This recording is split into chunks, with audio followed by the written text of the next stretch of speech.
Good evening, everyone. I'll be over here to say hello to everybody in their TV land. I just remembered by your comment the old saw of when you travel. I saw more than I remember, but I remember more than I saw. So Santorini, though, is, of course, so fantastic that it's one of those iconic places on the earth to go see. And, of course, we have a few more on this voyage we're on. But before I start talking about the islands, I, again, would like to offer my condolences to our British friends, Commonwealth friends, and everyone around the world who admired Queen Elizabeth. She truly was a majestic person, and her legacy will go on for a long time as we go into an age of ever more uncertainty. And I've met a few people on board who had had either an audience or they'd been at events with her, so she was very much a personal part of so many people's lives, and I never had that opportunity. But I was once, over 20 years ago, I was working on the Cunard QE2 ship on one of its world cruises, and we were on our way from Australia to Japan, and we stopped for a port call in Rabaul, Papua New Guinea, which is right on the equator on the way, and is famously one of the hottest places on Earth with an active volcano right on the shore, and it causes the beaches to boil, so you have to be careful, don't go swimming there. But we anchored in there, and I was on the shore party to go to set up the landing, and we found out there were thousands of Highland people who had heard that the Queen was coming to visit their little town. And they were all dressed up in their fantastic feathers and finery to do dances for her, and then I had the unfortunate duty to tell them, I'm sorry, the Queen is indisposed because of the heat, and she sends you her regards, which was, she wasn't aboard actually, but that was good enough for them, and they performed all day long thinking that she was watching from her balcony. I've never had to send the regrets of the Queen ever since. But anyway, that is life, is always a surprise, and this trip, I imagine most of you have already been to Greece, but there's always another place. Greece is so fantastic because it has so many different islands, and it really is the heart of the Mediterranean. And of course, you know the shape, but the Mediterranean is unusual because it has so many basins and peninsulas and islands, and so this is a sort of a world unto itself. The more you're here, the more you find. And here we'll probably go to a few places that you haven't been, of course, on this trip. But Greece, at the center of it, it has a very shallow basin. Actually, in prehistory, it had been just a mountainous area. As the Mediterranean filled up when the seas breached the gap at Gibraltar, it filled up what were prehistory, all these valleys with mountains. And now all of these islands are just the tips of volcanoes and mountaintops that had been there. And this was created by the tectonic action with the different plates, the Turkish, the Adriatic, the Aegean plate, pressing in on different fracture lines. And of course, there's still active volcanoes. We'll go past Mount Etna, which is bubbling as we speak in Sicily. But Santorini had its eruption and is now considered dormant for a while, though every time I come here, I keep looking and watching out for the next bubbles out of the water. This is the Great Aegean Sea, which has thousands of islands on its own, big and small, and of course we've come just down from Attica, Athens, and Crete is the island on the bottom of the screen here. We're passing on the south side of the Peloponnese, going almost due west-southwest right now. This sea was the whole world for the ancient Greeks and the other peoples who traveled on here. They used to call it Thessalia, which means the ocean world. And the land was around it, except that the connection was all by sea. You cannot just take a horse from Athens to Turkey without going on an arduous and probably endless journey, so that the seaborne commerce is what made this civilization. As Homer famously said, the land divides, but the sea connects. And so in the mythology, particularly, the gods oversaw this watery world. One of the Titans, Oceanus, created the oceans, and then with his consort Tethys, their union made the endless waves. They are said to be the children of this couple of Titan gods. And you see them depicted in different ways. Here's a rather early mosaic of Tethys again with the creatures of the sea and fishermen. Back in ancient times, this sea was completely full of marine life. It is now a fraction, a mere percentage of what it used to be. I'm always surprised they're catching anything anymore because of the overpopulation and the constant fishing and the pollution and all that. But you can imagine when you're out in a little boat a couple of thousand years ago, surrounded by, back when they had whales and larger sea creatures, lots of dolphins and things. Now there's a remnant population, but not that much. But this world was then helped managed by one of the lesser gods, Poseidon, who was the Greek ruler of the sea. He was a lesser god, not the creator of it. And in Roman history, it became Neptune.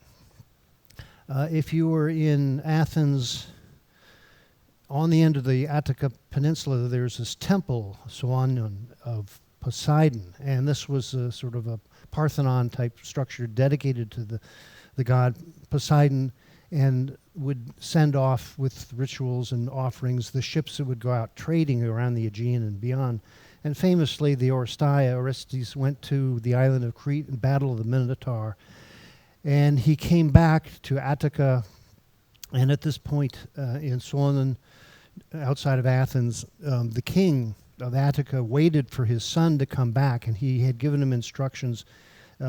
If you survived your battle with the Minotaur, you fly a white sail, but if you died, you should have a dark or black sail.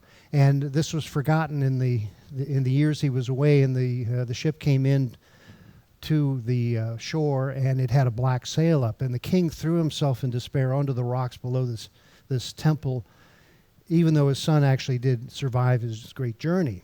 And his boat, that's called the Tethys, was a simple sailing trading vessel of that ancient time, was preserved here for hundreds of years. And the boat would be repaired. It would sort of have dry rot or wet rot. It would fall to pieces, and they kept replacing it. So one of Plato's comments was, the original boat is not there, but the reproduction of the boat is now still here as a monument to that era.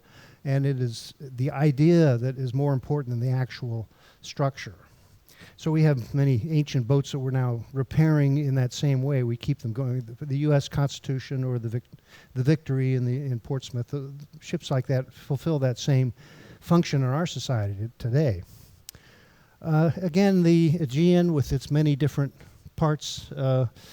I have had the pleasure to sail all through here, and particularly go up to near Thessalonica to the great Mount Athos, this triple peninsula up on the upper left-hand side. And of course, we're now near the bottom of the screen near Santorini. Here you can see the names a bit more clearly.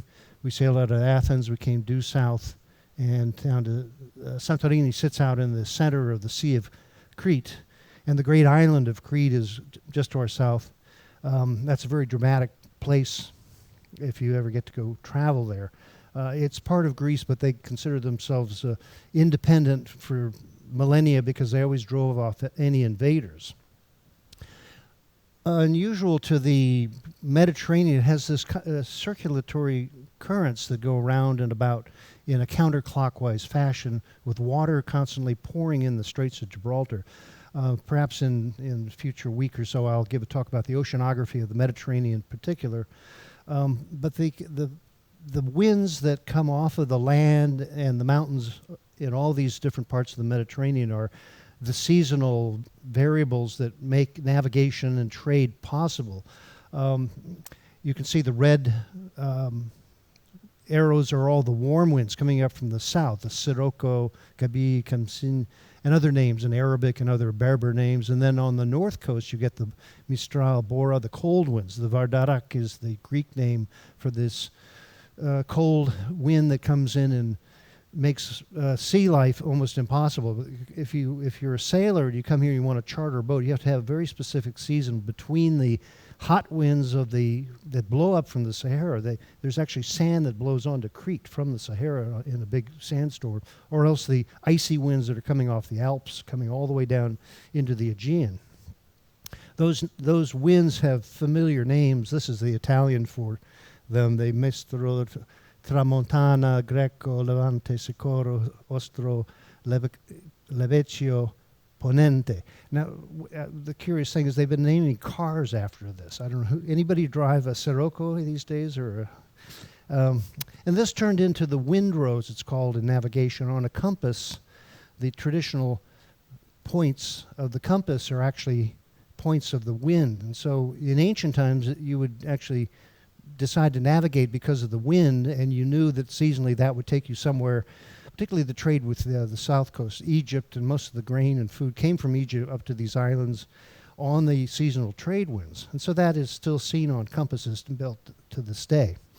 But the Greeks were most successful because they built the strongest and best ships of their era.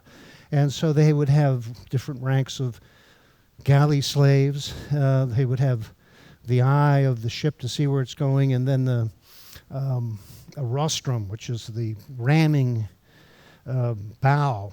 Sort of like this rostrum is named after that itself. It was considered a trophy. If you captured a ship, you would take the rostrum home and it would be put in the temple. Well, we were all familiar with all these tales of this great era. This is the Odysseus in the Odyssey coming back through the Straits of Messina and is lured by the sounds of the siren who were going to take over his ship. And he famously put the wax in the ears of his sailors so they kept sailing, but he was tied to the mast so he could listen to the beautiful music of the sirens. I don't know if they offer this service on a Viking ship because it's sort of not Nordic enough for them. But these are the different island groups. Odysseus himself sailed up from Troy and off down to the Cyclades and then to the Ionian Seas to the west. And so those are the different groups where you've seen all the ferries that are coming out of Piraeus are all spreading out into this ocean. And particularly in this closer group to Athens, the Cyclades, and we are now on the bottom of the screen here in Santorini.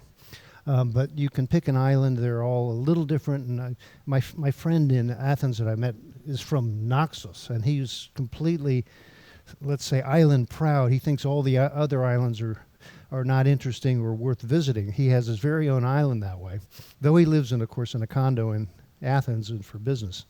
Well, here we were, and so I don't have an introduction about Santorini that you haven't already seen the real thing today. So I'll just show you that it was once a tremendous volcano that exploded and left this crater, which still has a Kadmeni Island in the center, and underneath that is still a hot spot, and they monitor to see if it'll ever become active again, because that would then, let's say, change the real estate values of all this towns that have been built on the rim of it. It's quite fantastic.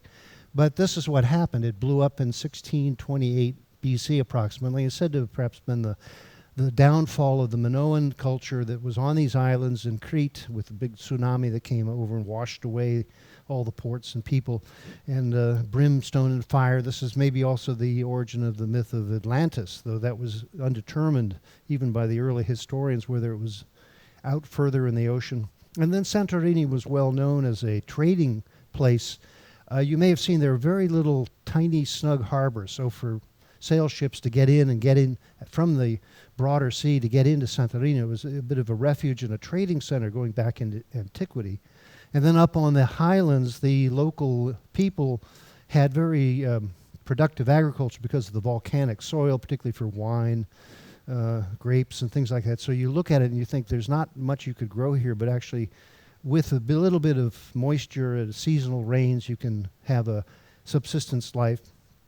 And this goes back again to the Minoan era. I don't believe anybody got to go down to the far end of the main island here, to Akhotiti, which is a Minoan ruin site that has been excavated in the last decades.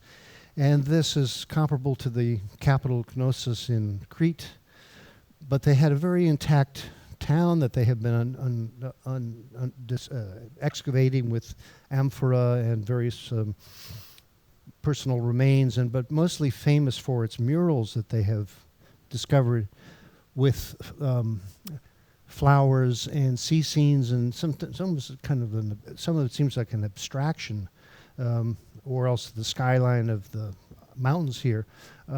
Famously, this is a painting of the saffron gatherers, which is one of those very specialized crops that grow up in the highlands here. And here's the most famous image of all, of the fishermen in the Buff. But we've been here now. We've seen this fantastic, spectacular cliffside towns and almost inaccessible place. Of course, now you had that cable car ride, and there are ways to get around, including now beaches that are full of cabanas. And a lot of people come down here because this is sort of one of the striking places in the whole Mediterranean to visit and feel somewhat above it all. I like what the captain said the other night. He thought when he first came here, he thought that was snow. Well, maybe in the winter. But they will put a limestone whitewash on all the buildings, which gives it that great visual contrast. But even so, you think it's quite a climb to come here. And you can imagine in the days before modern conveniences that you had to hike all that way, or you had your donkey. Of course, I don't know, did anybody take a donkey today? I think they're all on holiday, perhaps, since I knew there were so many humans. But typically you can get a donkey if you dare. Not the most comfortable way to go up or down, especially. And of course, this has been now replaced with the cable car. So that makes this particular part of the island so accessible. And there are roads everywhere. This is the larger town just near where we are, the Firastefani, which is the largest single town of the whole island group here. And you've seen this. This is quite fantastic. All of these sort of cascading houses and little gardens and pathways. I mean, this is kind of a organic architecture that slowly grew on the island, but it fits very well with the geography, and there's access and interconnection between all these houses. So you can imagine this is sort of like the ultimate community where you walk through every little alley and you perhaps know all your neighbors. Most of these houses are now second homes that have been invested by the Athenians or other foreigners who will have come here and have their holiday in this kind of a setting. And in the heat of the day, you can retreat into these houses that are cool and the gardens are shaded and such. But this one I took a picture of a few years ago of the couple on that shelf there, and the other examples of a Cycladian early art, which was very abstract. And they had those kind of figures with usually a blank face, but a very stylized body. In this case, it's a couple. But that's been excavated around these islands. That is Bronze Age Greek art, quite a bit earlier, 1,000 years earlier than the classical sculptural era of the Classic Age. And then in the modern age, you have all of the Christianity in the churches. So even on Santorini, there are all these, let's say, landmark churches on the top of every high mountain in every village. And the one in theater where we were visiting, I don't know if anybody went into this Basilica Santa Athena. Well, this was built on the grounds of a previous temple to the goddess Athena. So, the Greek Orthodox Church has been, let's say, assimilative of a lot of the ancient names, and if not the beliefs or the myths, but the names go on. So this is the kind of view that Santorini is famous for. Down the other, to the west end of where we land, you have the town of Oia. I don't know if anybody went down there, but this is more rural area with its classic windmills and such.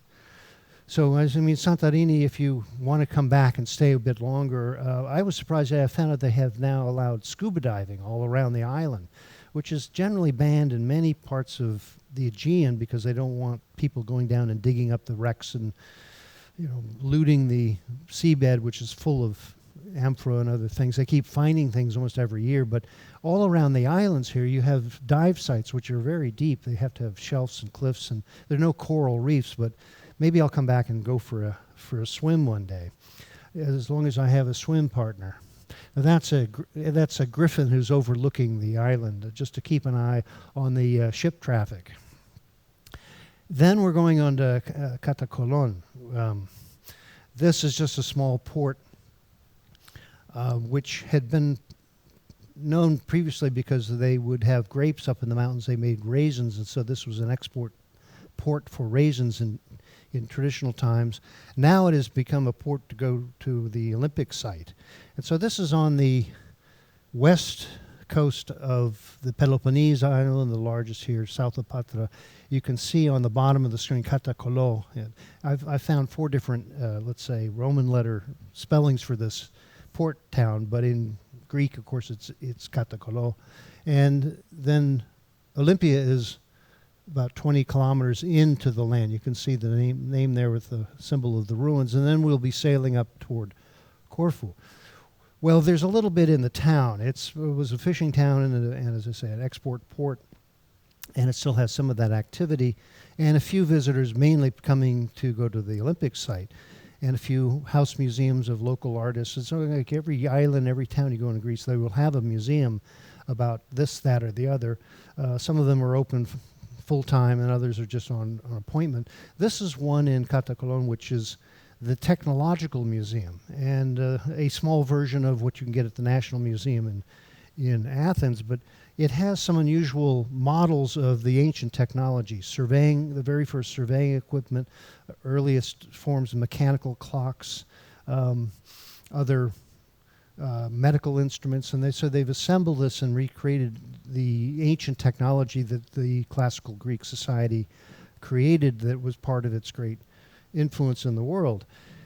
One device that was found just north of here at the island near Kythera is this mechanical bronze calculator, which was called the Antikythera machine. And this was a nautical measuring and a time measuring device with many, many multiple gears.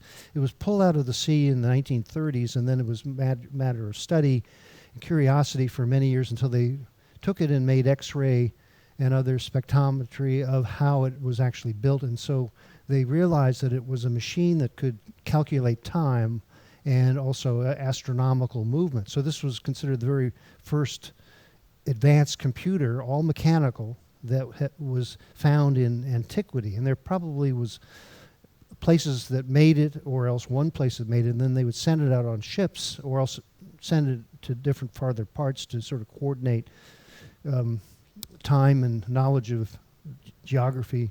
And so this was a model that was created by the Swiss watchmaker Hublot that is actually a working model, so they can now test it against the astronomical features and measure time with it. This particular model cost some 270,000 euros to build and is at the museum in Athens now. But the great technology of the ancient classical Greek world was the great ships. And because of the variable winds, you had actually the warships would always be manned by up to here. This is a trieme with 3 banks of rows of oars. And so whether they had the wind or not, they could go to battle with, again, the great rostrum on the bow to ram the enemy ships. And you may remember that classic line in Ben-Hur, boom, we keep you alive, boom, to serve the ship, boom.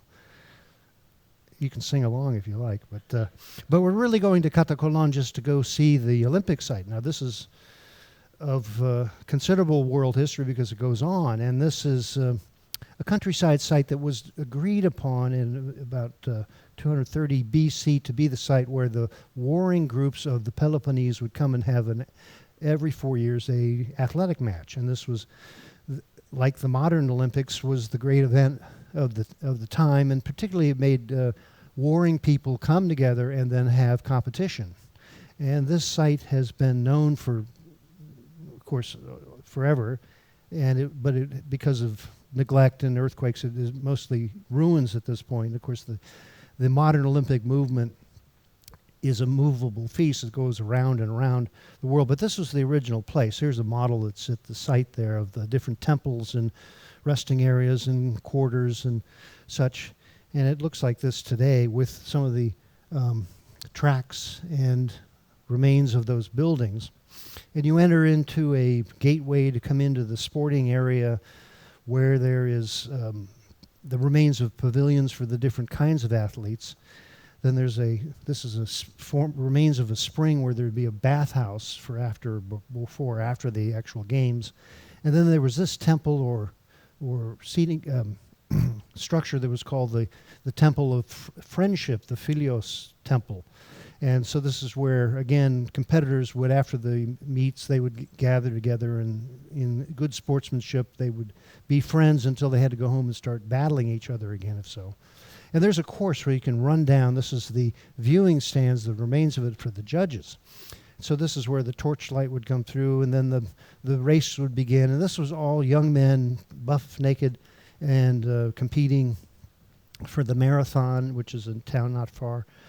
And then other sports such as the shot put or long jump. Many of these sports that we still have date from this time. Here's some wrestlers, and there's the referee telling them, do not gouge each other's eyes. I think that's still a rule in wrestling. And most famously, this later statue of the discus throwers, example of the great beauty of the Grecian sculptural technique that catches the young man in all but motion. And so this is a tradition that we're also familiar with, but it was a Frenchman who actually started again in the 1880s. I think 1889 was the first modern Olympics, with a few countries sponsored in Greece at this site or nearby in modern facilities. And then the tradition of carrying the torch began from that antiquity, and then it came into our modern times when that torch is passed from the host of one games to the next one all around the world. The first time the torch was taken internationally was actually to the Berlin Olympics in 1936, where they had over 1,000 runners run from Olympia here all the way to Berlin. And then later after the war, there was a civil war in Greece between what they call the Democratic Army and the monarchists who restored the monarchy in Greece. And there were guerrilla battles all around this area, and including attacks on the Olympic site itself and on some of the athletes by the guerrillas. They were fought off. But then in 1948, the games were held in London. And because of this problem in Greece, they had to have armed escort from the site in Olympia to the port of Katakolo, then on a British warship to Italy, and then it ran through Italy, and they ran to France, to Calais, and then they took another ship over to the games in Wembley Stadium. So that sort of eternal flame of sportsmanship and the fire of the Olympic has been kept lit since then. Of course, now it goes to all these different countries, and there has always been a complaint, why doesn't Greece just sponsor the Olympics in a proper facility every 4 years? Well, it is a great business and nationalistic tradition that you get to win the opportunity to host the Olympics, which of course has left many athletic facilities all around the world built in debt and then not used. I think the city of Montreal just finally paid off its debt from 1968 or something, and those stadiums are empty. Things, even in Beijing, the giant facilities they built there are mostly underused because there's not that big a sporting event. So maybe Greece will eventually convince the world they'll have it here, but I doubt it just because of the economics. But the spirit goes on. Then we're going up to Corfu, which is the westernmost island of Greece. It has been traditionally the gateway to the Adriatic through the Strait of Otranto, and the gateway to go over to Italy. And so there's an old saying in Latin, ad Corfus pervesinum, which means we arrive at Corfu, which means whenever you're traveling in the Mediterranean in this area, you always go to Corfu on your way up north, south, east, or west. And so this became a very contested island going back between the Greeks and what's called Magna Graecia, when the Athenians and Spartans came to the west and then invaded southern Italy and made settlements in Sicily, but they will always go via Corfu just because, again, it has good harbors and shelter on its east shore, and then it's a short sail over to Italy and other places. And so the history of Corfu has been a matter of who's next to invade. And so Homer described the Phoenicians coming there and controlling it. Then the Greeks took it, and they called it Charasopolis. And then the Romans came in 142 BC and then renamed it Corfus. That's where we get the name Corfu. In Greek, it's still Kerkyra. And but however you want to call it, it's still that island and fortress. Then the Visigoths came in 541 and attacked, but they didn't stay, and then the Venetians took over, and they built the great fort that is still there today. In 1797, the French under Napoleon took it to 1815 when the British took it from the French, and it was under the British protection until it joined the nation of New Greece in 1864. The last invasion was the Germans, who bombed it in 1943, came in and took out all the 2,000 or more Jews and sent them to the concentration camp. So that's still a bitter memory of the residents to this day. This is the great Venetian era fort, about 1400, 1500. They built further and greater, so it would be an impregnable, sort of the Gibraltar of the Adriatic for them. And you see it from this, the symbol of the town, the sort of elephant rock, they call it, and the harbor and the old town is just to the right of the screen here. So if you haven't been there, this is sort of a concentrated piece of Greek and also Mediterranean history. And we'll land at a modern facility, go up and see it. The island has many other fortifications coming from all these battles and all these places. There's some up in the different hills, but the mountain, the island itself is very rugged, so it does not have that much agricultural land. But it always had a garrison. It always had a political role in the regional politics. It has its own Roman theaters in a few towns.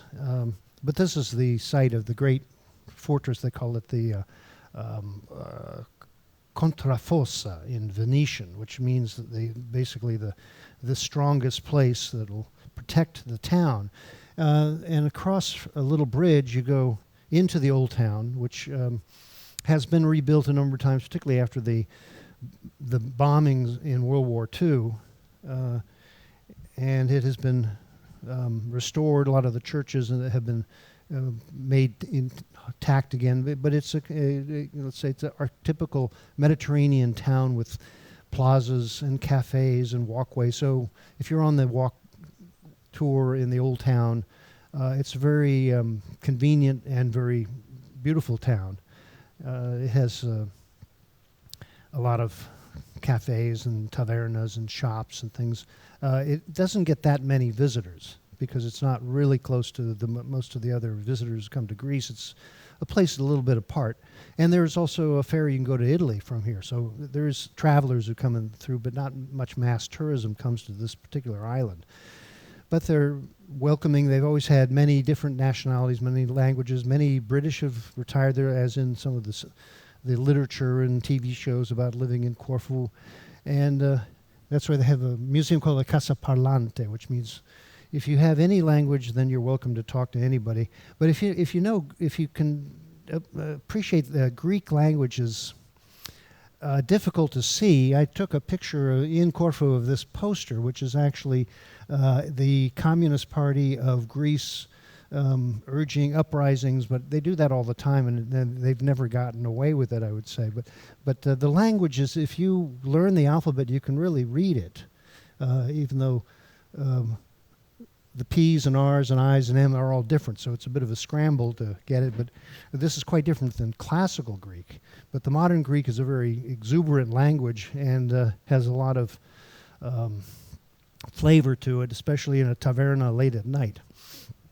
In the main plaza of Corfu, there's the palace of the former Venetian governors, and this was just outside the military headquarters, but now that's been turned into an art museum. So they have a lot of things to see, and you can walk through the palace, and they have different exhibitions. This happens to be an outdoor sculpture garden overlooking the sea, all overseen by one of the Venetian governors and His Majesty.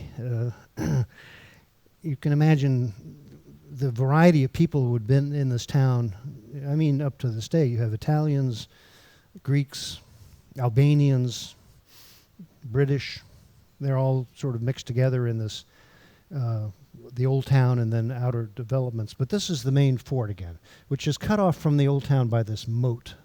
And so it's there's a walkway, and you can go into the fort. It is open to the public now, and it's a museum of its own.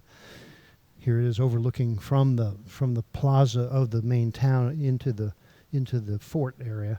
But then you can also take a horse carriage around what they call the Limsol, which is the plaza with trees, and it's a very open and peaceful place, and that's why a lot of people go and retire there in the various houses and on the beach community. It's not really a beach destination, but it does have some beautiful little corners in it. So here we are again, a look at the old town with the rock. And so I hope you can appreciate, just in our brief time in Greece, the beauty and the depth of culture. And every time we come back, there's always something more to learn, even if it's the myth that we didn't remember from the last time. And as Marie talked about, the infusion of Greek culture into Western civilization is so deep, some of us don't even really realize it, and even the language, which we may not be able to read or understand very quickly, is part of our language too. So I was thinking I would write a little Greek saying for you, which you may understand because of a few